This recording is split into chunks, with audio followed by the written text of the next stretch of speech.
Bom dia. Bom dia, então tá bom. Bom, queria agradecer aí ao Christopher e ao pessoal do Open Sanka pelo convite.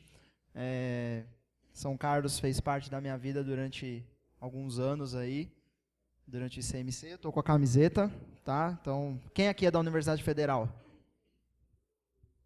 E quem aqui é da USP? Quem aqui é do mercado? Quem ainda está fazendo faculdade? Oh, uma galera. Na minha época não era assim, viu? Não tinha essas coisas na minha época. Vocês deveriam agradecer, viu? Então tá bom. Tem algum professor aqui? Tem? Tem algum dos meus ex-professores aqui? Não. Ainda bem, né? Não passarei vergonha. Então, bom, a gente vai falar hoje aqui algumas ideias, alguns tópicos sobre a arquitetura de software. Não sei se vocês estão acostumados com esse conceito ou não.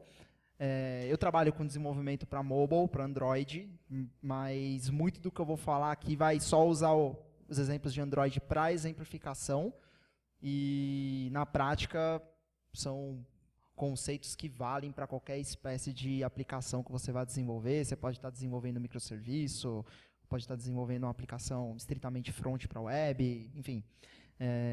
São conceitos assim bastante transversais, né, nessa parte de arquitetura e engenharia de software. Vou imaginar uma seguinte história. Você, desenvolvedor, certo? Chega um novo trabalho e aí você é escalado para criar uma aplicação sensacional. E, enfim, agora a gente tem aí, né, as startups empolvorosas, né, tem aí o Arquivei aqui de São Carlos, indo lá no Google ser acelerado, e você quer ser acelerado também, então você tem que fazer um app muito foda, espetáculo. E na sua condição de desenvolvedor qualificado, vários anos de experiência, só que aí, de repente, você está se trombando ali com alguma coisa meio nova, você nunca fez aquilo antes, você vai direto na fonte para saber como fazer. Aí você vai direto na fonte. Aí vamos supor que você vá nessa fonte, certo? Isso é uma cópia da documentação do Android. Aí você olha assim e fala, caramba, cara, pô, tem um exemplinho aqui, tá pronto, eu não preciso nem fazer, é só dar um copy-paste e funciona, é um negócio extraordinário. Você vai dar copy-paste, desenvolve uma funcionalidade ali em tempo recorde, dando copy-paste da documentação, negócio espetacular. Aí você vai navegando na documentação, você vai vendo o uso de bons patterns, né, bons design patterns, né? Você fala, puta, caramba, cara, acho que vale a pena colocar singletons aqui, né, para centralizar as coisas, para não ter repetição de instâncias no meu projeto. Então, colocarei singletons como se não houvesse amanhã. E aí você vai vendo esse tipo de coisa aqui, aí você olha, vai para outras documentações, você vê que as coisas são mais ou menos similares. O pessoal aqui não está muito fácil de ler, mas você vê aqui notação polonesa, sabe? Tipo, espetáculo, né? Espetáculo, estou logado aqui na página. E tudo bem. E aí você dá vários meses de desenvolvimento, sabe? Sofrimento, pizzas, nossa, horas e mais horas aí na frente do computador, codando alucinadamente.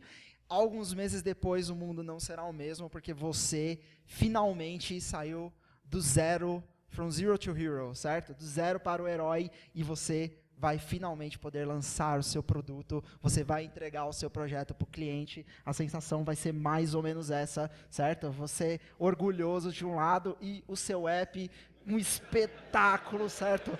Uma coisa revolucionária do outro lado, uma coisa que vai mudar, vai trazer alegria para as pessoas. Enfim, show de bola. Você, caramba, cara, realmente aprovado. Mas aí tem os poréns. E o primeiro porém é que, caramba, não teve nem um tempinho para você parar para você fazer um refactor, sabe? Aquela classe lá de 2, 3 mil linhas, vai ficar com 2, 3 mil linhas por um tempo. E é claro que a entrega é só o primeiro passo, né? Depois da entrega, muito mais está por vir, né? E, quando muito mais está por vir, quem aqui já desenvolveu um projeto de software aqui? Olha o Paul aqui, tudo bom, Paul? Beleza, cara, eu não tinha te conhecido. Oi, beleza? Amigo meu aqui do mesmo ano de USP. Quais são os problemas que a gente acaba encontrando quando a gente tipicamente desenvolve um projeto dessa forma? A gente vai na documentação, dá uns copy-pastes lá, dá uns copy-pastes de Stack Overflow, etc, etc. Quem aqui está habituado com esse cenário? Fala aqui, quem aqui desenvolve software no dia a dia para valer mesmo? Levanta a mão, vai. Sem vergonha. Bastante gente, certo? Então, tá. Quais são os problemas? Né? A gente sabe que quando a gente acaba desenvolvendo um produto de software seguindo, digamos assim, esse pipeline de execução, a gente acaba enfrentando problemas como esse. Será que tem um teste de unidade no app? Tem teste de unidade no app? Hã? Tem? Não tem teste de unidade no app. Né? Será que você está com coisas que estão um pouquinho acima do peso? Certo? Modelos gordos, view gordas, né? Controllers gordos, tudo gordo ao mesmo tempo. Eu ia pegar fotos de modelos plus size femininas, mas aí eu achei que seria politicamente correto e resolvi variar com modelos plus size masculinos. Esses caras aí, não sei quem são, mas enfim, estão aí, certo? Então vamos, meninas devem ter gostado, né? Enfim. Então, modelos gordos, né? Aplicação gorda, difícil de se locomover para onde ela deveria ir, acloplada. Você precisa, tipo, dar um incremento numa funcionalidade, o que antes você fazia uma semana, agora leva um mês, né? Por conta do acoplamento.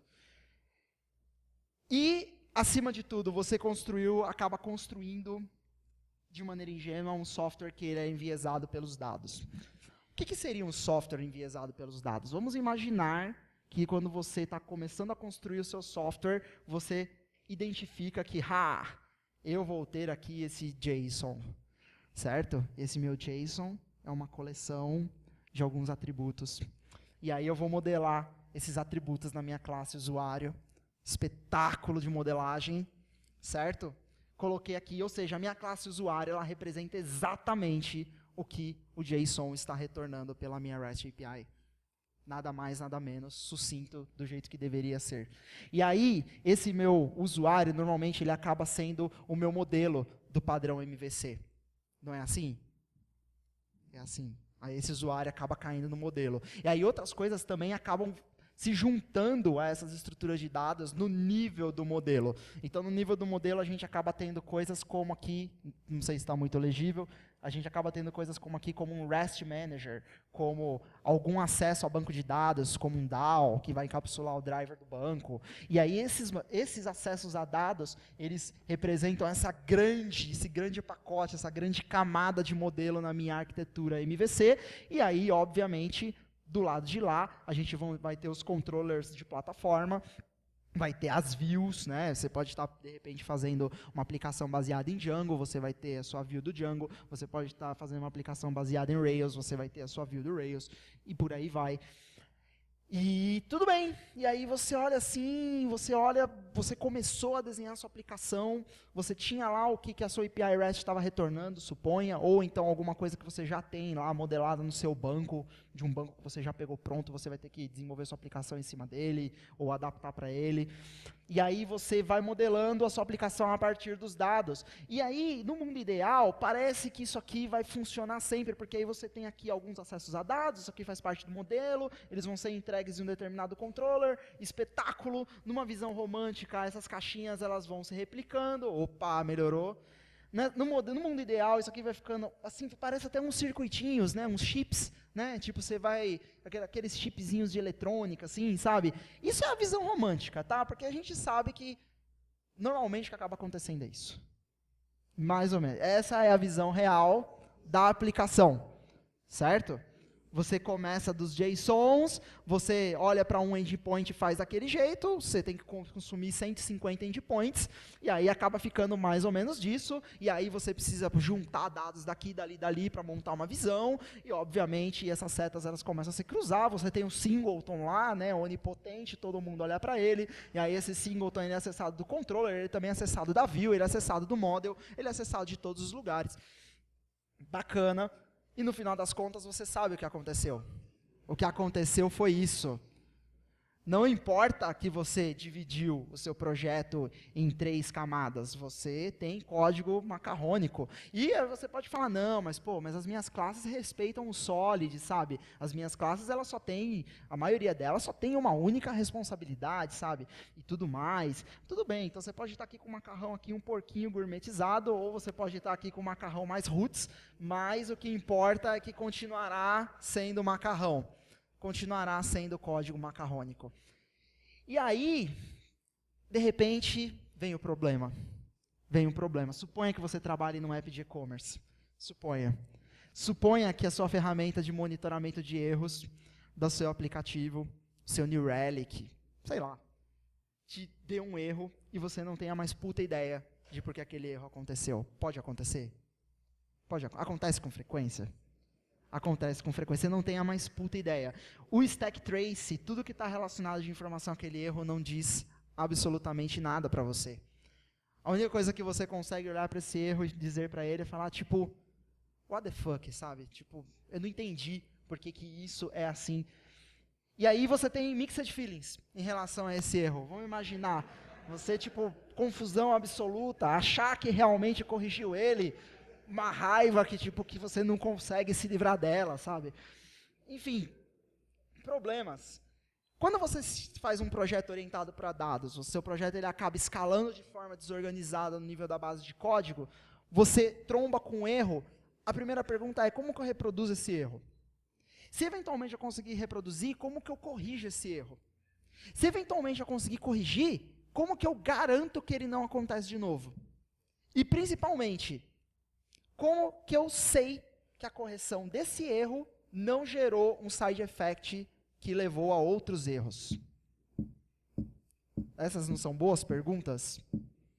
Pois muito bem, se você começa o seu projeto de software de uma maneira bastante desorganizada, só olhando para os dados, só olhando para a documentação oficial, tacando tudo o que você poderia, por exemplo, na sua view do Django, certo? Na sua view do Rails, certo? Aquelas views inteligentes, né? Gordas.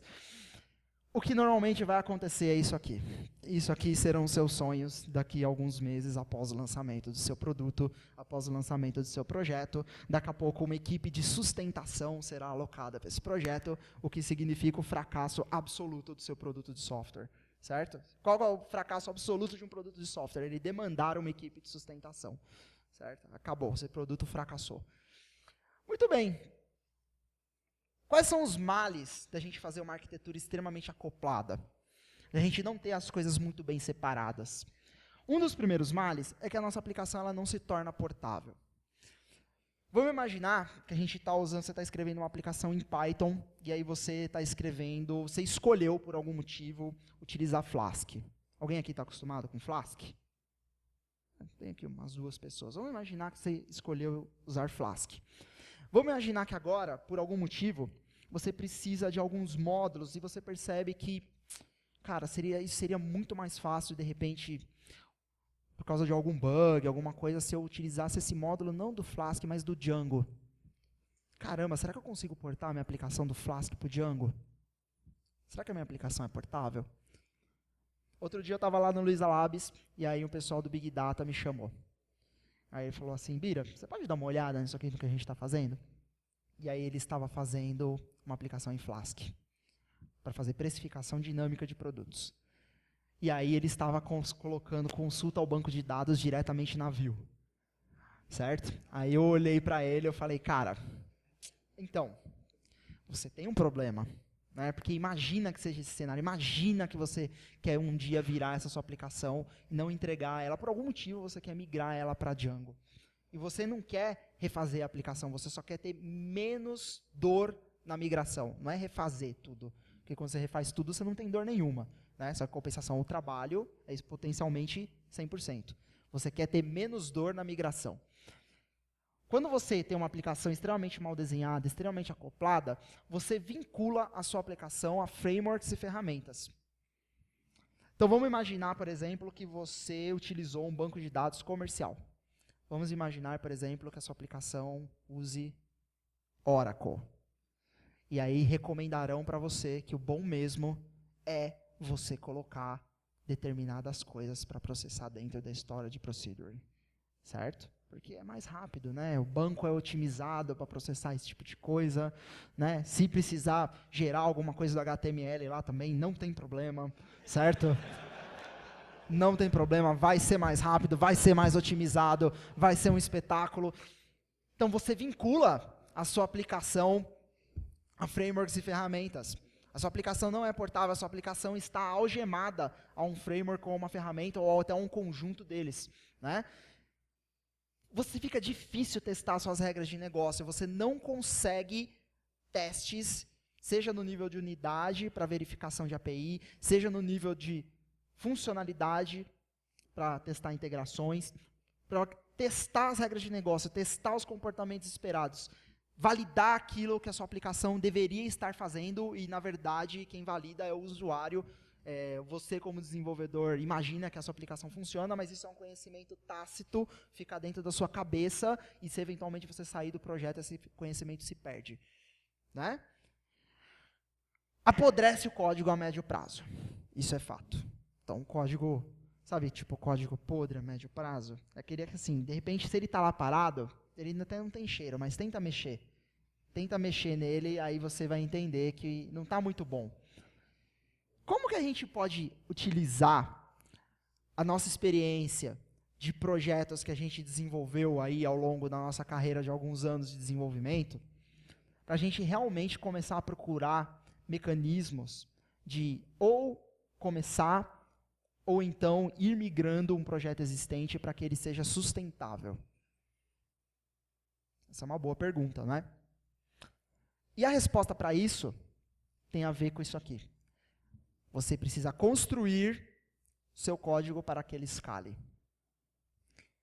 A resposta para você criar um produto de software sustentável tem a ver com arquitetura de software. E o que vem a ser uma arquitetura de software? Será que uma arquitetura de software é essa sopa de letrinhas? Será que uma arquitetura de software é eu dizer que agora eu uso Domain Driven Design? Será que é eu dizer que eu uso Model View Presenter? Será que é dizer que eu uso Model View Controller? Model View, View Model, Viper, certo? Você pode escolher aí, vira tipo sopa magi, sabe? Que você coloca assim e as letrinhas ficam lá boiando, certo? Então, não. Isso daqui, na verdade, são ideias, mas a verdade mesmo é que o grande fundamento de uma arquitetura de software é isso aqui. Organização. Olha para essa imagem da biblioteca. Esse exemplo da biblioteca é um exemplo adotado pelo Uncle Bob, que é um cara que a gente vai falar mais dele daqui a pouco. Olha esse exemplo da biblioteca. Quantos livros vocês imaginam que tem nessa biblioteca? Milhares. Milhares de livros. Legal. Qual que é a dificuldade para você encontrar um livro desejado nessa biblioteca? Ela parece organizada? Ela potencialmente é bem mais organizada que a bibliotecazinha que tem lá do lado do bandejão, né? No caso. Pelo menos na minha época não era muito organizada. Não sei como é hoje. Deu trabalho para você organizar a biblioteca dessa forma? Dá trabalho? Dá trabalho você fazer a coisa organizada? Dá. Dá trabalho você manter a coisa organizada? Dá. Só que aonde está o valor de você procurar alguma coisa nesse tipo? O valor está quando os usuários conseguem encontrar facilmente o livro que eles querem. O valor está quando você consegue facilmente recolocar um livro aonde ele deveria estar. Certo? O valor está quando você identifica que um livro deveria estar no lugar e não está. Então, a arquitetura de software, essa imagem que o Bob usa do exemplo da biblioteca, é muito interessante porque ela tem a ver com uma maneira de você organizar as coisas. Aquela sopa de letrinhas, que a gente viu ali 2 slides para trás, que está aí circundando, certo? Tudo quanto é blog post, que você olha, fala de MVI, sei lá, MVVM, Clean Architecture, Domain Driven Design, tudo mais. Tudo isso tem a ver com uma maneira da gente organizar as coisas. E o mais importante é que essa maneira, ela não tem que ser uma maneira top-down, não tem que ser alguma coisa, o mercado está usando, portanto usaremos. Tem que ser alguma coisa que defina um estilo de projeto, que ele é defendido e ele é aceito pelo time. É muito fácil eu chegar como tech lead do Luiza Labs em Android e eu dizer que, olha, então, a partir de agora, todo mundo vai utilizar arquitetura limpa, sendo que ninguém tem a mais puta ideia do que seja isso e, sei lá, de repente eles nem veem valor nisso. Então, a arquitetura, ela tem muito a ver com a questão de você definir responsabilidades dentro do seu software. Definir um estilo de projeto. Imaginar que daqui a pouco o seu projeto agora ele tem 2 desenvolvedores, mas se o seu produto escalar, ele vai ter 20. Como que 20 caras vão conseguir trabalhar de forma organizada na sua codebase? Outro dia, eu estava na KiCon, e aí eu estava conversando com um desenvolvedor do Facebook, iOS. Ele trabalha no time do feed. No time do feed. Ou seja, o Facebook, ele tem, como a maioria das grandes empresas, eles têm um time por funcionalidade. Então, eles têm um time só para o feed. E aí, ele deixou vazar que no Facebook, eles têm hoje 300 desenvolvedores trabalhando no iOS. 300 devs. Quem aqui trabalha com iOS? Ninguém. Você consegue imaginar esse cenário? Consegue imaginar o Git? Como que E, cara, 300 devs, é um negócio assim, é surreal, sabe? É surreal, é quase o tamanho do Luiza Labs inteiro, que tem 400 funcionários e não são todos devs. E os caras têm de dev. Como é possível um projeto desse ir para frente sem organização? A verdade, não é possível. Ou você define um estilo que o time aceita e defende, ou então não será possível esse projeto ir para frente. Esse produto apodrecerá, não entregará mais valor nenhum, enfim. Então, a gente precisa ter maneiras de entender. Aquela sopa de letrinhas lá, ela na verdade são maneiras diferentes da gente definir componentes da nossa aplicação. Responsabilidades para esses caras e relacionamento entre os caras. Uma boa arquitetura, independente da letrinha que ela assumiu, o que ela deveria prover? Facilidade de você manter e estender o seu código. Fazer o seu código ser legível pela maioria das pessoas. Fazer que o seu código seja testável e, principalmente, que ele consiga continuar gerando valor para o usuário e para o negócio. O que é o sinal de uma arquitetura ruim? A manutenção é difícil. Para você colocar uma nova funcionalidade, dor e sofrimento. Rígida, frágil. Sabe rigidez com fragilidade? Tipo vidro. Né? Um negócio rígido e frágil. Só que na hora que ele bate, ele estilhaça. Né? Difícil para você encontrar o que você precisa. Nossa senhora, nossa. O projeto do MLApp hoje, acho que está com quase, de classes, acho que está com quase 2.500 classes. Sem contar os testes. Os testes eu nem falo. Tem mais lá, uma porrada lá, mais umas centenas. Né? Como encontrar no meio de... Como que eu chego um novo integrante no time e eu ensino ele e falo, cara, procura aí no meio das 2.500 classes. Quem aqui já passou por isso? O que vocês têm a me dizer? É triste. É triste você chegar num projeto com milhares de classes e você não conseguir achar. Você tem que ficar 2, 3 dias procurando o que você deveria fazer. Tipo, aí você fica 2 dias procurando e tipo, em 30 minutos você faz o que você deveria ter feito. Né? Aí você acha que você está procurando, você não tem testes. Você não garante que a sua funcionalidade, a sua alteração, enfim, o seu patch, o seu PR, não fudeu com tudo. Pode acontecer? Pode acontecer. Então, a arquitetura de software não tem a ver com uma sopa de letrinhas. A arquitetura de software tem a ver com uma maneira da gente organizar as coisas. Eu gostaria que essa ideia ficasse bem clara. No exemplo anterior, e a maioria dos projetos que a gente vê por aí, a gente acaba vendo uma arquitetura que a gente diz que ela é data-centric. E o que quer dizer que ela é data-centric? Ela quer dizer que, na maioria das vezes, a gente acaba enviesando o nosso modelo arquitetural a partir da leitura dos dados.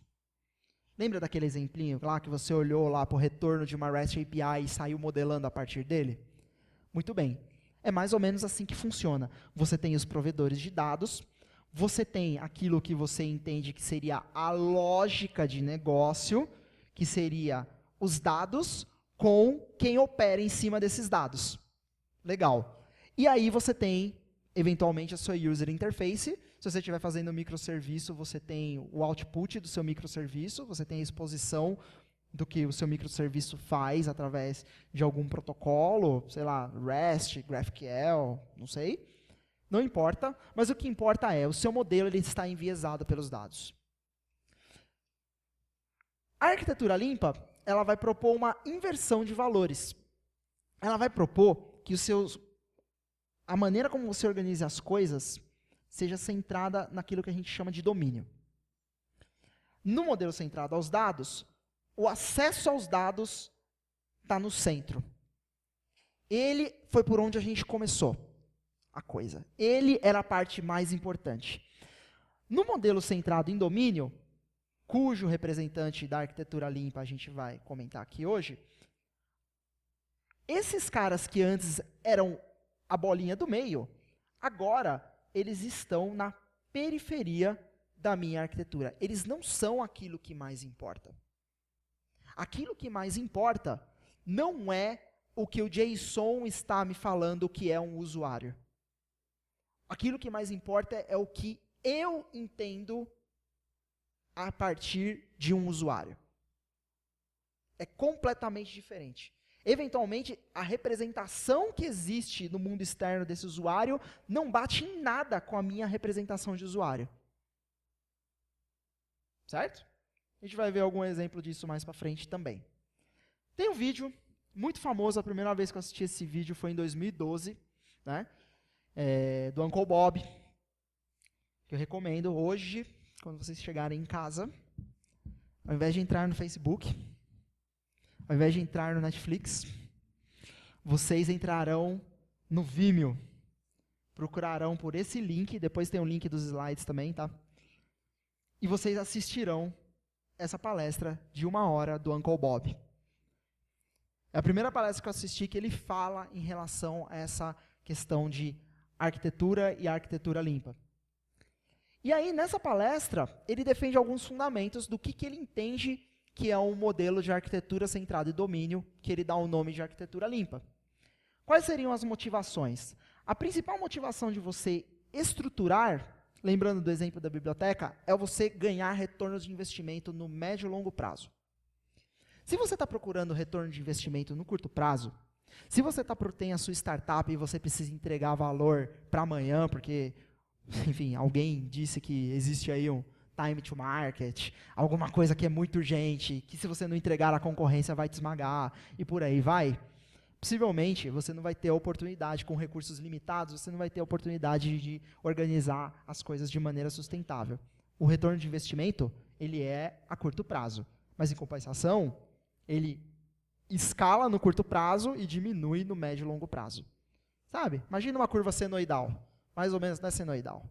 Imagina uma curva, como é que é o nome dessa curva? Normal. A normal é assim, né? Sei lá. Será que não lembro se era isso. Daqui a pouco eu vou lembrar o nome da curva. Mas enfim, ela começa assim, ela vem com velocidade, aí depois ela estabiliza, ela tem um platô, e aí no médio e longo prazo ela cai. A ideia da arquitetura, de uma arquitetura limpa, é que você tem a sua curva de entrega, ela se mantém mais ou menos constante com o tempo. É claro que ela pode oscilar, porque o débito técnico, ele oscila. Né? O débito técnico ele nunca está pago. Né? Só saiu uma versão nova de um framework, você já tem um débito. Mas A ideia é que a velocidade ela se mantém mais ou menos constante. Ela vai favorecer práticas como testabilidade. Ela vai deixar explícita aquilo que a sua aplicação faz. E, nessa modalidade de arquitetura, banco de dados é um detalhe de implementação. REST, consumo de dados por protocolos de rede, são detalhes de implementação. Renderização e entrega de dados para a interface do usuário são detalhes de implementação.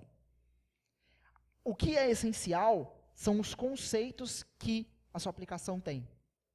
São as regras de negócios, casos de uso, o que a sua aplicação deveria fazer.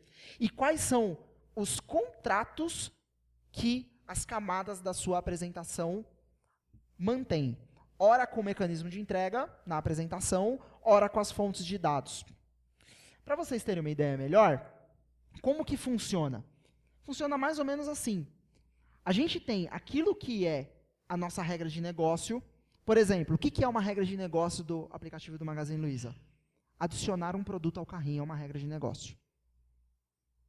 Isso tem que estar explícito no meu código, dentro da funcionalidade de carrinho. Eu preciso bater o olho e eu preciso identificar, no único olhar, qual que é o local correto onde está documentado e onde está aplicado o que é preciso para adicionar um produto ao carrinho. Certo? Isso aqui está no meio. Ah, mas aí ele tem a interface do usuário e aí ele tem a REST API. Ótimo, isso aí está na ponta. Da camada externa para a camada mais interna, as classes elas vão se alinhando não através das implementações concretas, mas através de contratos. Eu falo, olha, então, a minha fonte de dados que interage com o carrinho, ela segue esse contrato. E a implementação concreta, bom, essa aí eu não sei. Não importa. Porque quem vai consumir os dados, ele olha para o contrato, ele olha para o comportamento, e não para a implementação concreta. Então, as camadas mais externas, elas são mais próximas, digamos assim, do baixo nível, do mecanismo de entrega. As camadas mais internas, elas são mais próximas da gente, para documentar aquilo que a aplicação faz. Né? Então, a gente acaba tendo, muitas vezes, uma arquitetura centrada em domínio, que de repente pode ter 3 camadas no meio da aplicação. Ela pode ter a camada de apresentação, que é antes da interface, supondo que seja uma aplicação direcionada a telas, né? Tipo, uma aplicação que vai ter, no caso de mobile, tem tudo, né? Ela tem que bater em N fontes de dados, tem que conversar com o sistema, tem que entregar a interface para o usuário, então ela tem que fazer tudo. Essa interface, ela tem aqui uma camada intermediária que normalmente a gente chama de apresentação. Do lado dos dados, a gente tem todos os mecanismos de dados concretos, que seriam banco, REST API, sistema, localização, por aí vai. Essas fontes de dados elas estão atrás de uma camada de dados, e bem aqui no meio, a gente tem o que a aplicação deveria fazer. As regras de negócio. Tem aí os grandes pilares, que eu vou dar uma passada, tá? Mas a ideia é que quando a gente vai desenvolvendo uma arquitetura, mais ou menos nesse esquema, a gente garante que o miolo, o núcleo duro da aplicação, é muito fácil a gente ter ele 100% testável. Então a gente consegue escrever fácil os testes de unidade para garantir os comportamentos da maneira como a gente espera. Né? A gente poderia, por exemplo, pegar e imaginar que a gente está dividindo as fronteiras da nossa aplicação. Vamos imaginar que a gente tem um determinado controller de plataforma. Por exemplo, um controller do Django, certo? Um controller do Rails, suponha, tá? Esse controller do Rails é onde normalmente a gente coloca boa parte da lógica que a gente vai utilizar para renderizar as coisas. Ele também, às vezes, tem um modelo da Vue, a gente delega para um template, sabe? Depende um pouco aí do modelo, sabe? Tipo, sei lá, Stack Rails, Django, outro que seja com JavaScript, não sei. Mas o que importa é que eu posso pegar esse controller de plataforma e eu posso fazer dele uma abstração. Eu posso fazer ele seguir um comportamento. E aí eu posso pegar esse comportamento e eu posso associar a ele a um cara que efetivamente controla o que a interface do usuário deveria estar fazendo. Normalmente a gente chama de apresentação. Então, você repara como que tem aqui a anotação aqui, né? Esse cara, ele é uma dependência, ou seja, ele implementou esse contrato, que normalmente a gente chama de view, né? meio ruim chamar de view, porque aí você pega um stack como Rails, como Django, eles já têm um conceito de view lá dentro. Então, você fala, pô, mas o que é view, sabe? Então, nomes é sempre um problema difícil em computação. Mas a galera normalmente chama esse contrato de view. Do outro lado, lá na outra ponta, a gente coloca o contrato da fonte de dados, né? Então, a gente chama esse contrato de source, data access, data bridge, alguma coisa do tipo. E o mecanismo de implementação concreto, ele implementa essa fonte. Tanto o caso de uso quanto o apresentador, eles não enxergam o mecanismo concreto. Eles enxergam a abstração que o contrato estabelecido que o mecanismo concreto segue. Então, eu posso pegar esse miolo aqui, ó, esse núcleo duro, e eu posso facilmente falar, agora eu preciso trocar o mecanismo. Agora não é mais um REST Gateway, agora é um GraphQL Gateway. Ótimo. Então, eu jogo fora a implementação de fonte de dados com REST, eu implemento uma nova estratégia de acesso aos dados baseada em GraphQL e simplesmente faço ela seguir o mesmo protocolo. Para a aplicação será indiferente. Não tem diferença. Ah, agora eu preciso mudar o mecanismo de entrega. Eu preciso criar um novo controller. Porque por um motivo X, aquele controller não serve mais. Sei lá, suponha, tá podre, eu vou pegar e eu vou reescrever tudo do zero. Muito bem, faça esse seu novo controller implementar o contrato, atualize toda a lógica que for necessária para montar a user interface aqui do jeito que você precisa, e daqui para cá, nada vai saber, a aplicação não vai saber que a tela mudou. Vai ficar tudo do mesmo jeito que era antes. Então você começa a perceber que na hora que você precisa aplicar mudanças grandes, os mecanismos eles estão mais desacoplados, eles estão mais separados, eles são substituíveis. Né? E qual foi o segredo de você conseguir fazer isso? O segredo foi não você criar um use case, uma entidade, mas foi você colocar a inversão, você colocar aqui o dependency inversion, a inversão de dependência no local correto. Então, a maioria dessas arquiteturas, MVP, Clean Architecture, etc., eles definem muito bem aonde devem ficar as interfaces. Olha, a interface para os dados ela fica aqui, a interface para a tela ela fica aqui. Justamente para que as coisas possam ser substituíveis. Né? No domínio da aplicação, a gente vai colocar aquilo que a aplicação deveria fazer. O que eu encontro, por exemplo, numa típica camada de domínio? Eu encontro, por exemplo, uma classe que eu chamo de adicionar ao carrinho, que tem um método que aceita o item. Quando você olhar para essa classe, para o nome do arquivo, você vai saber que é ali que se adiciona ao carrinho. Não haverá dúvidas. Você pode até mesmo pesquisar no Command Shift O do IntelliJ, que é o que eu uso. Certo? Vai aparecer para você onde é o local que você acessa o carrinho. Olha que espetáculo, cara, que você adiciona. Você pode ter, por exemplo, um caso de uso que te direcione para acessar os dados do usuário. Né? Você pode ter um caso de uso que aceite você fechar uma compra a partir da revisão do pedido do usuário. Isso é o que a aplicação deveria fazer. Ou seja, fechar o pedido no usuário não é você ter que olhar um método de, 500 linhas dentro de um determinado controller. Isso não é fechar o pedido do usuário, pelo menos utilizando o conceito de regras de negócio de caso de uso. Você fala, a minha regra de negócio ela está inteira dentro do controller. Como que eu testo essa regra de negócio? Ela está completamente acoplada dentro do controller. Eu não consigo isolar um bug que é um bug do controller de um bug da regra de negócio. Certo? Muito bom. Eu acho que eu estou com um problema. Eu acho que a minha bateria acabou. Volta. Ah, voltou. Então, como que a gente poderia pegar, utilizando esse esquema, tá? Essa primeira proposta, tá? Que é a proposta de arquitetura em camadas pela arquitetura limpa, como que eu poderia pegar o meu controller de plataforma, que é o que está perto do usuário, e eu poderia isolar ele do núcleo da aplicação através do contrato? Ao invés, lembra aquele caso lá do JSON do usuário? Que o meu usuário era o que estava representado no JSON? Ao invés de eu pegar e eu passar o mesmo dado lá do nível do REST até aqui, eu faço modelos distintos trafegarem pela fronteira da aplicação. Tem uma linha aqui, tá? Não sei se está dando para ver. Tem uma linha. Ótimo. Ou seja, quando o usuário está colocando dados na aplicação, a gente tem aquilo que a gente chama do modelo de entrada. Quando a interface vai computar o que a tela tem que exibir, a gente tem um modelo de saída, que a gente chama de modelo de view, normalmente, porque a interface, tipicamente na literatura, ela segue o protocolo com o nome view, certo? Ou seja, é muito fácil a gente pegar agora e a gente imaginar que o nosso modelo do usuário, ele pode ter um determinado booleano. Imagina só, você tem lá, na sua regrinha de front-end, um determinado checkbox. Eu aceito os termos de uso. Já conseguiu imaginar esse cenário? Você tem lá. Eu aceito os termos de uso para fazer o cadastro. Ótimo. Beleza.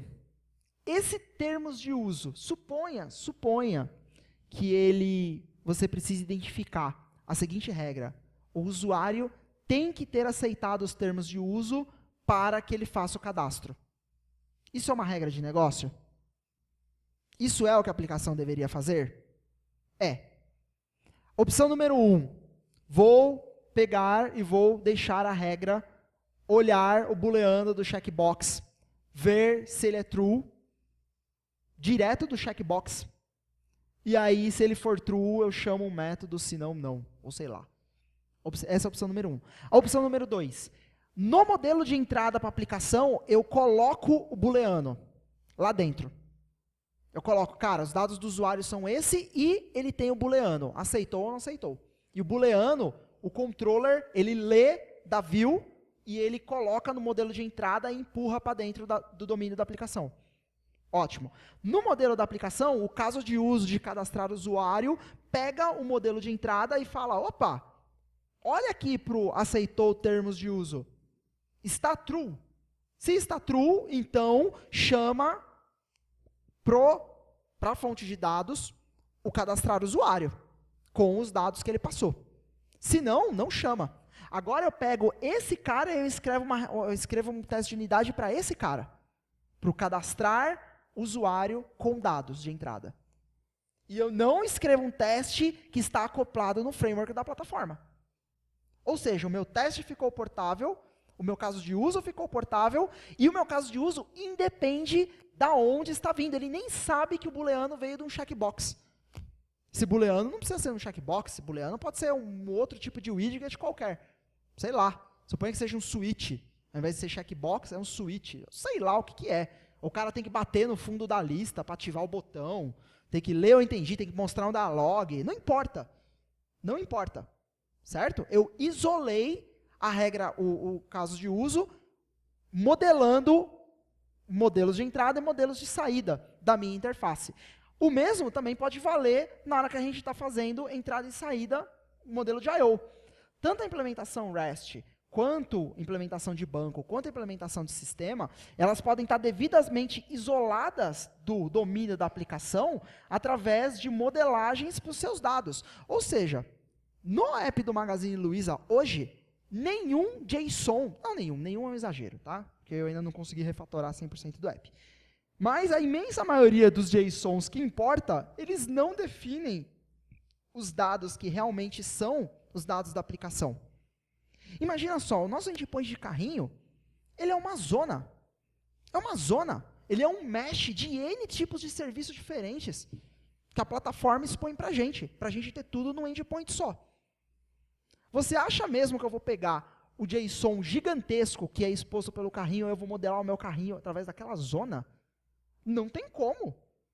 Eu pego esse payload gigantesco, eu chamo ele de modelo de payload de carrinho, eu empurro ele para dentro do domínio da aplicação, e aqui, na implementação do REST, aqui, quem vai implementar o source, eu faço um ajuste dos dados. Eu faço uma transformação dos dados. Eu pego esse modelo que era uma zona e eu converto ele em N modelos que fazem sentido para os meus casos de uso. Então, por exemplo, uma coisa é o carrinho. A outra coisa é o serviço associado ao item do carrinho. Ah, e outra coisa é o item do carrinho. Ah, e uma coisa, o item do carrinho não é o produto, Por quê? Porque o item do carrinho, ele tem quantidade, e um produto não tem quantidade. Então, o item do carrinho é a junção de um produto com a sua quantidade. Isso forma o item do carrinho. O item do carrinho pode ter o produto associado. Ótimo. Então, o produto, a garantia está associada, uma ou N garantias estão associadas ao item, não estão associadas ao produto. Tanto que se o usuário coloca 2 produtos, ele está comprando 2 garantias, e não uma só. Pelo menos hoje, porque o nosso carrinho, ele não suporta eu colocar, por exemplo, 2 TVs e eu só dar garantia para uma se elas forem o mesmo SKU. Certo?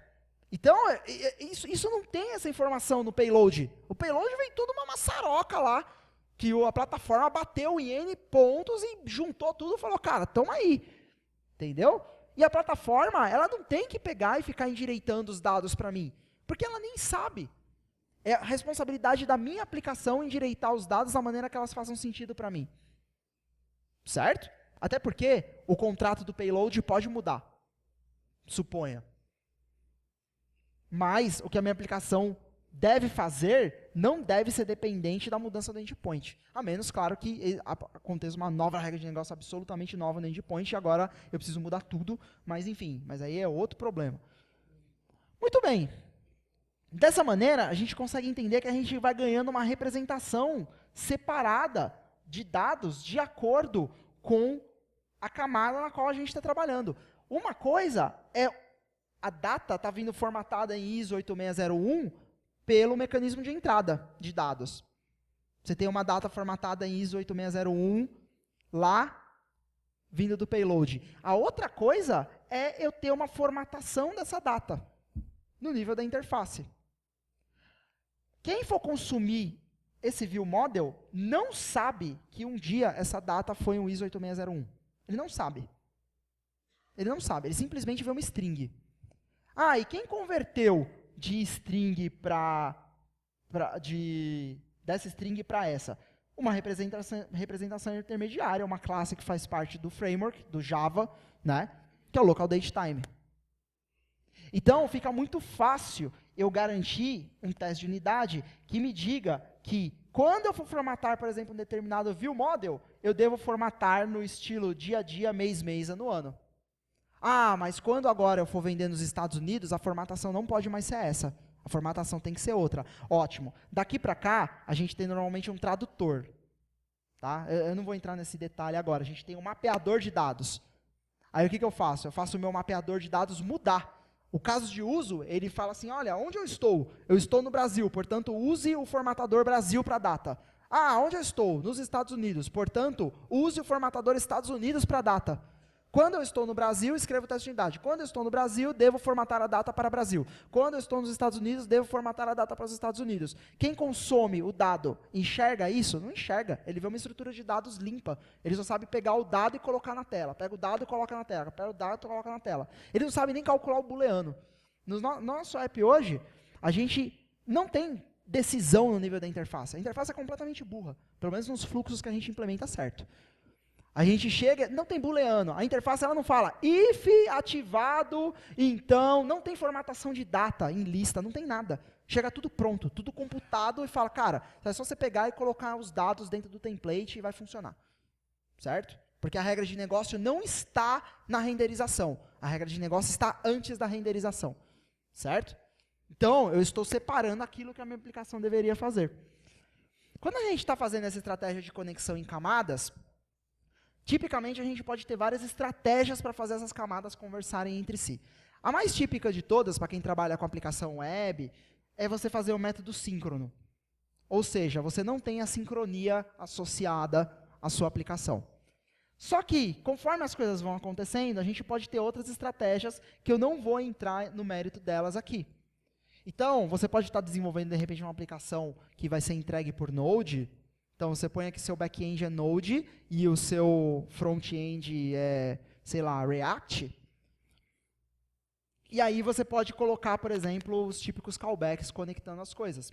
Você pode, por exemplo, utilizar o mecanismo de barramento de eventos.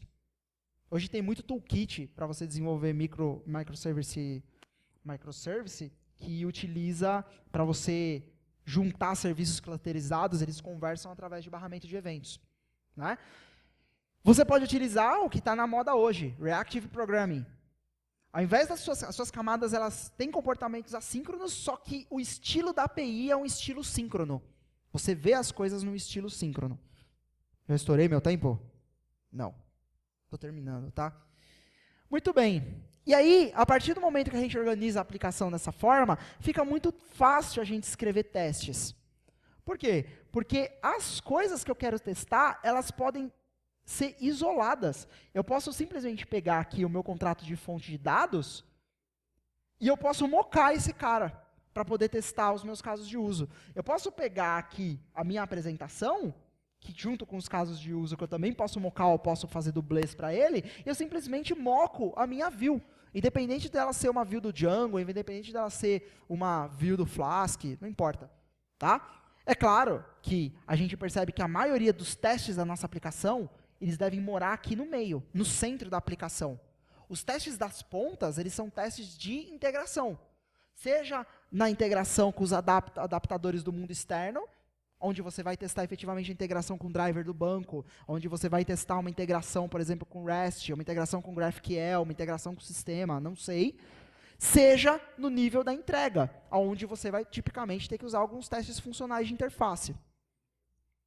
Beleza? Ou testes de integração contra controller da plataforma, mas aí são testes de integração. Não são testes tipo de regras de negócio, são testes de integração. Tipo, a integração com a ferramenta está ocorrendo da maneira que eu espero que ocorra. Certo? A regra de negócio é testada aqui, no meio da aplicação. Certo? Adicionar um produto ao carrinho é testado aqui. Um teste de unidade contra esse caso de uso. Beleza? Tipicamente, quando a gente está fazendo esse tipo de arquitetura, a gente não precisa necessariamente ficar em 5. A gente faz arquitetura, por exemplo, Model View Presenter só com 3 camadas. A gente pode fazer uma arquitetura que, de repente, possa até ter mais camadas. O grande detalhe é que o time tem que ter a maturidade para olhar para um contexto e garantir que a gente não está fazendo sanduíche. Sabe o que é sanduíche? É você colocar uma entidade desnecessária, um caso de uso desnecessário, acessando domínio de serviço desnecessário que vai entregar um dado para o presenter. Você está colocando mais coisas do que você realmente precisa. E aí você percebe porque você fala, meu, essa classe aqui na verdade é só um proxy da outra, ela não é reusada em lugar nenhum. E quais são as origens típicas disso? Né? Da onde que vem esse boilerplate? Você adota o mesmo modelo de layers em todos os fluxos da sua aplicação, e nem sempre isso é verdade. Nem sempre isso é verdade. Nem sempre você precisa de um view model. Nem sempre você precisa de um view model. Isso é uma verdade. Tá? Você tentar prever o futuro. Essa é legal também, tá? Essa eu sei porque eu fiz muito. Então, enfim, tente evitar, sabe? Claro que é um negócio meio abstrato, meio genérico, mas, enfim, eu já ouvi risos aí, acho que talvez mais alguém tenha sentido essa dor. Uma outra coisa que facilita também para a gente limpar a nossa arquitetura é, ao invés de você organizar pelo que você está entregando, você organizar pelo contexto da sua aplicação. Olha a diferença entre essas duas coisas. Típico projeto Android. De um lado, o que você enxerga? Conceitos do framework. Ou conceitos do framework, ou conceitos de baixo nível. Né? Storage, networking, activity, adapters.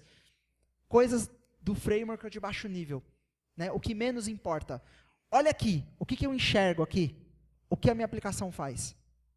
Aonde moram as classes relacionadas a checkout? No pacote checkout. Aonde moram as classes associadas a carrinho? No pacote carrinho. É completamente diferente. Isso aqui, o modelo da direita é infinitamente mais amigável para um novo desenvolvedor do que o modelo da esquerda. É incomparável. Só que é só alegria? Claro que não é só alegria. A gente tem benefício em organizar no modelo por funcionalidade. Né? A intenção fica explícita, as classes que trabalham juntas ficam próximas, né? A navegação fica mais fácil, é fácil de você identificar onde estão as dependências com o mundo externo, com as ferramentas, com os frameworks, é fácil. Só que em compensação, pode quebrar uma convenção de framework, pode quebrar, por exemplo, eita, aí tá difícil, né? Pode quebrar, por exemplo, scaffolding. Pode quebrar mecanismos de fire template. Pode quebrar tudo. Não é? pode quebrar tudo. Os testes deveriam seguir essa mesma aplicação, mas essa mesma organização. Mas às vezes, por exemplo, no caso do Java, eu não consigo colocar uma classe de teste do lado da classe de funcionalidade.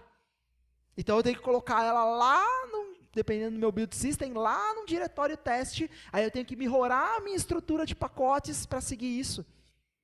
Não é automático, né? Então, normalmente, o projeto ele nasce organizado por aquilo que o framework deve fazer.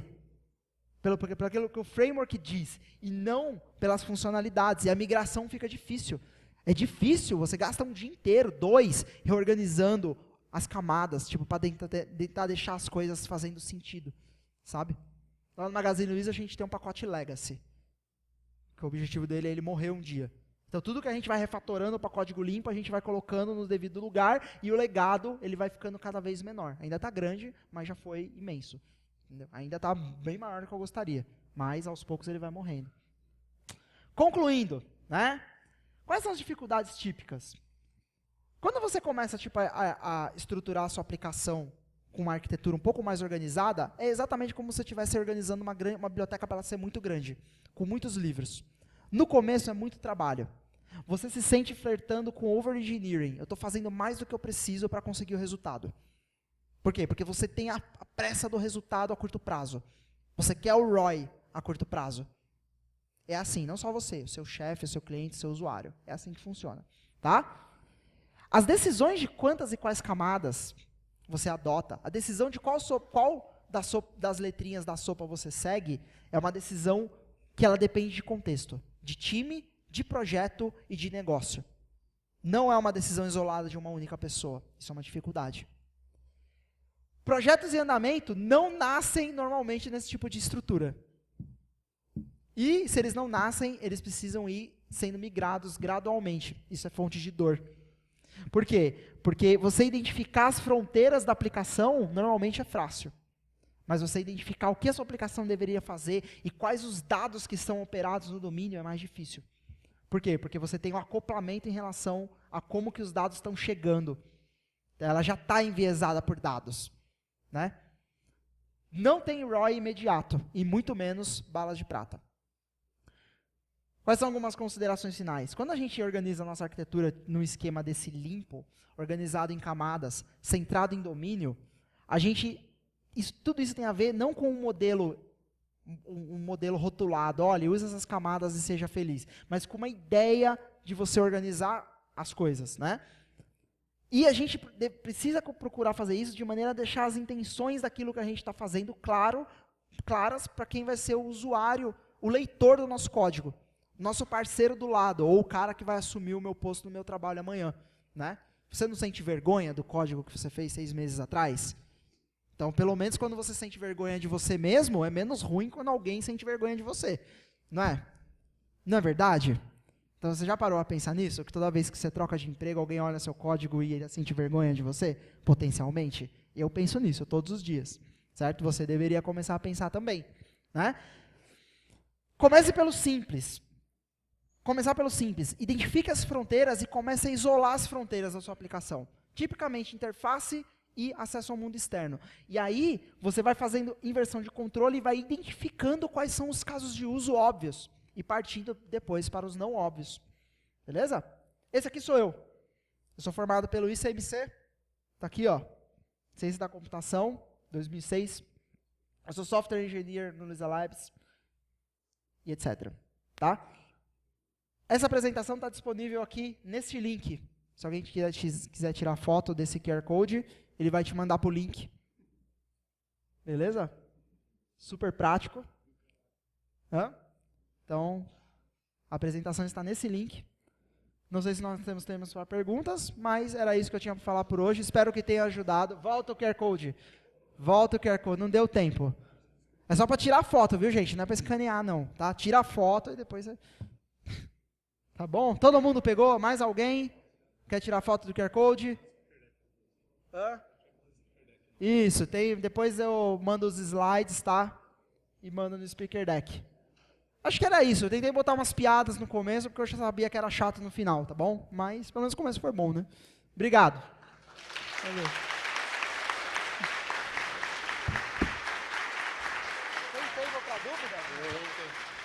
Vamos lá. Pessoal, perguntas? Olha, a hora da verdade, hein? Vamos lá, então.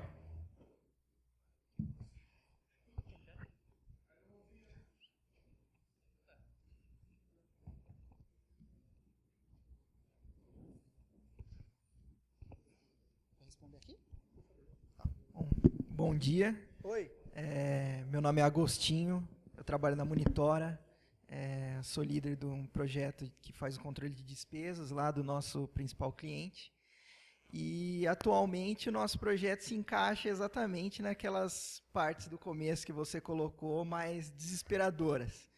Então, a gente tem poucas classes, mas a gente tem classes, por exemplo, com 8.000 linhas de código.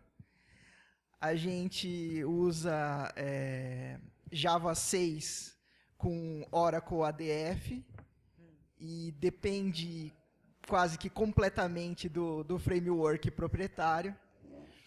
E assim, a gente está muito nesse cenário que você colocou algumas vezes ali, de ter muita dificuldade para identificar erros, para conseguir garantir que o conserto daquele erro não vai gerar outros problemas para a funcionalidade na visão de negócio, né? E assim, o que eu queria te perguntar nesse cenário caótico, a minha equipe tem 6 pessoas contando comigo, 3 desses têm 1 ano ou menos de experiência na área de TI. Qual o primeiro passo? Não vale falar suicídio ou troca de emprego, tá? Tá bom. Vamos lá. Ó, eu vou tentar responder a sua pergunta com base no exemplo prático que eu estou vivendo nessa semana. Certo? Vamos lá. Eu estou trabalhando numa funcionalidade lá no Magazine Luiza, que é o novo detalhe do produto.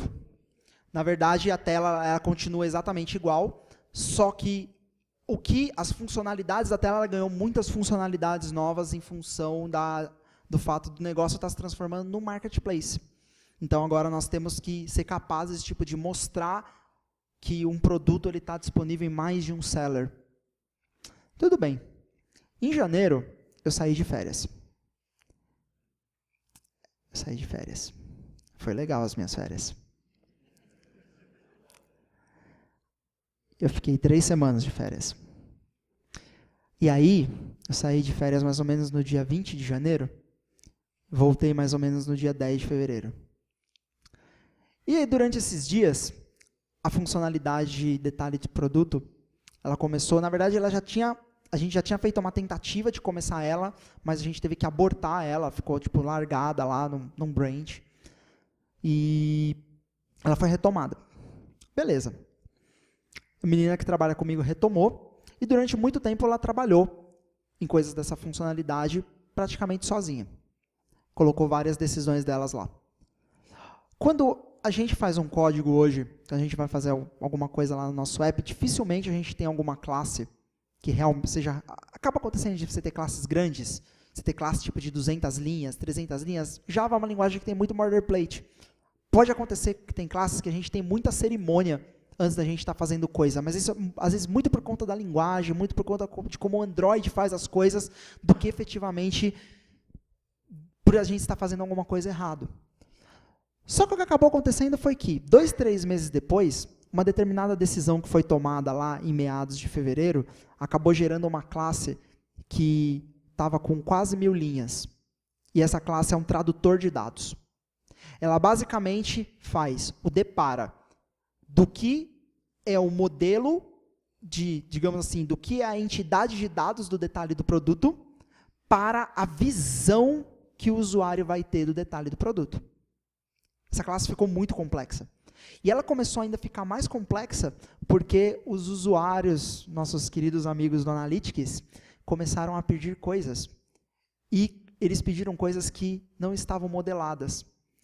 E a minha parceira de trabalho, acho que não é culpa dela, mas ela recorreu ao último recurso, que é colocar variáveis estáticas em um monte de lugar.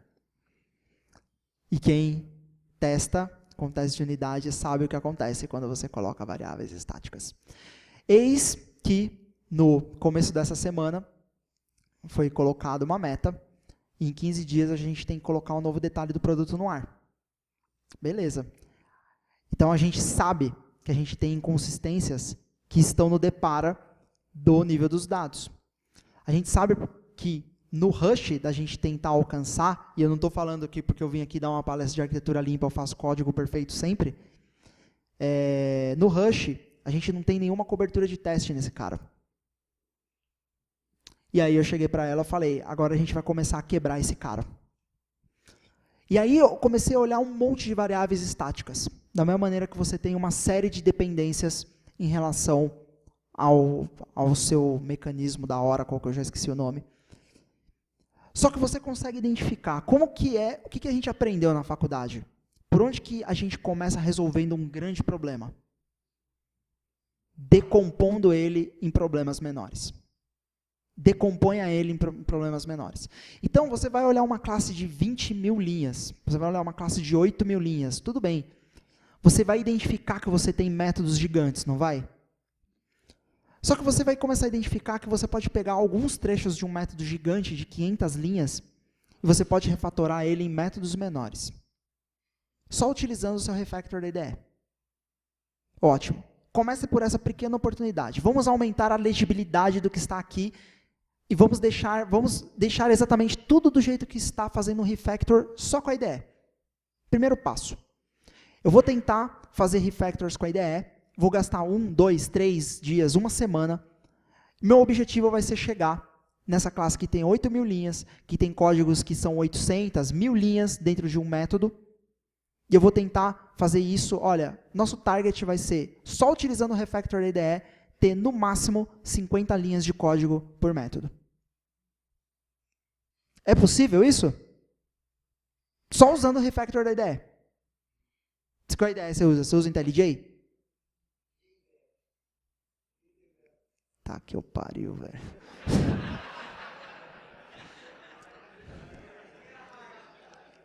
Não dá para abrir no IntelliJ? Eita porra. Bom. Eu estou tentando, eu estou fazendo o melhor que eu posso. Vamos lá, mas você entendeu a proposta, tá? Beleza. Porque o que acontece? Porque assim, você não tem cobertura de teste. Se você não tem cobertura de teste, você precisa confiar no refactor da IDE. Porque, por exemplo, o IntelliJ ele não erra no refactor. Ele não erra. E Java é uma linguagem compilada. Então, dificilmente, não é que dificilmente, o IntelliJ ele não erra no refactor. Ele não erra. Não erra. Tipo, meu, eu sei lá, estou usando o IntelliJ há, sei lá, 5 anos, eu nunca vi o IntelliJ errar. Sabe, eu faço dezenas de refactors por dia. Então, qual que seria o primeiro target? Vamos aumentar a legibilidade. O que está aí, todos os bugs vão continuar exatamente aí. Certo? Só que eu vou começar, tipo, melhorando, por exemplo, a leitura dos métodos, a leitura das variáveis, fazendo métodos serem menores, tudo mais. Essa é a primeira coisa. Depois disso, você vai identificar que você tem caras que já são pequenos o suficiente para poderem ser extraídos para fora. Você consegue identificar que às vezes você tem 2 caras, eles só têm uma dependência em comum. Então eu falo, puta, eu posso pegar esses 2 caras, extrair para uma classe e fazer essa dependência em comum vir pelo construtor. Puta, mas agora se essa dependência em comum está vindo pelo construtor, ela está acoplada no framework, eu posso inverter. Eu posso pegar e encapsular esse cara dentro de um outro. E aí eu pego esse cara, que tem o encapsulamento para o dado, e eu falo, olha, na hora que eu vou criar meu teste de unidade, eu não uso o dado que vem do framework, eu uso o meu dado dublê. E aí eu já consigo escrever um teste de unidade para essa classe. Quem ia chamar, eventualmente, ou o método A ou o método B, que tinha o elemento C em comum, ao invés disso, usa essa classe como colaboradora. Ótimo, então eu já consegui pegar de uma classe que era gigantesca, sei lá, 8 mil linhas, eu consegui extrair, sei lá, umas 300, 200. Beleza. Ótimo, eu vou extrair as primeiras 200. Agora eu vou identificar outras oportunidades, onde eu posso fazer a mesma coisa. A complexidade da sua classe de 8 mil linhas, ela vai sendo reduzida gradativamente. Aí você fala, Bira, mas pô, mas esse jeito aí que você está falando não está seguindo a arquitetura limpa. Não, de fato não está. Só que aí você vai identificar que, depois de um tempo, esses colaboradores menores, eles podem ser componentes de um cara que segue, de repente, um modelo desse de arquitetura. ou outro. Entendeu? Então, isso não é um trabalho, não é uma virada de chave. Não é um botão que você aperta e a coisa se transforma. Muito pelo contrário. Quando eu estou desenvolvendo os fluxos com arquitetura lá no app do Magazine Luiza, eu tenho que lidar com código legado. E a gente tem bridges para o código legado. A gente sabe que a gente convive com código legado. A gente sabe que a gente, às vezes, coloca uma coisa que está muito boa junto com uma coisa que está muito ruim. A gente sabe disso. Não tem fórmula mágica. Só que a gente precisa começar de algum lugar. Então, o meu conselho que eu daria seria esse. Tá? Peça apoio para a IDE, se possível. E aí, depois do apoio da IDE, você fala quais são as oportunidades que a gente tem para começar a extrair alguns caras. Vai aparecer, eles vão emergir para você. E conforme você vai mais iterando esse processo, vai ficando mais claro. Tipo, puta, esses dois caras estão usando o mesmo parâmetro que poderia ser uma variável. Eles vão aparecendo naturalmente. Beleza? Não sei se eu respondi sua dúvida.